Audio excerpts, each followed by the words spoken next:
मुलं पळून नेण्याच्या संशयावरून साधूच्या विषामध्ये असणाऱ्यांना ग्रामस्थांकडून चोप देण्यात आलाय। जळगावच्या रावेरमधील कुसुंबा लोहारा परिसरामधली घटना आहे। ग्रामस्थांनी चारचाकी गाडी फोडल्याची घटना समोर आली आहे। पोलिसांनी घटनास्थळी जाऊन जमावाला पांगवलेला आहे। मारा नको ना।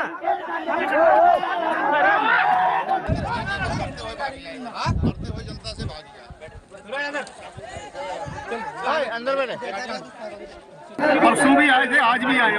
परसों फिर पहले तुमने जानकारी की पण गाडी। रवी गोरे आमचे प्रतिनिधी फोन लाईन वरून जोडले गेलेले आहेत। रवी, नेमका काय प्रकार घडलेला आहे आणि सध्याचे अपडेट्स काय? निश्चितच वृषाली अत्यंत धक्कादायक घटना मानली जात आहे।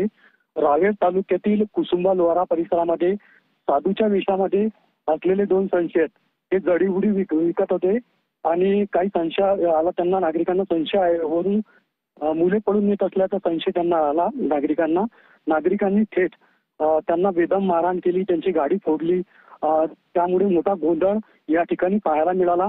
घटनेची माहिती पोलिसांना मिळताच घटनास्थळी देखील या ठिकाणी पोलीस आले आणि या जमावाला पोलिसांनी हाणून पाडले। एकंदरीत या घटनेसंदर्भात सध्या सावदा पोलीस स्टेशनला तक्रार दाखल करण्यात आल्याची माहिती प्राथमिक समोर आलेली आहे आणि गुन्हा दाखल करण्याचं काम या संदर्भात होत आहे। मात्र अशा या घटनेमुळे मोठी खळबळ जिल्ह्यात उडालेली आहे। नक्कीच, धन्यवाद रवी दिलेल्या सविस्तर माहितीसाठी।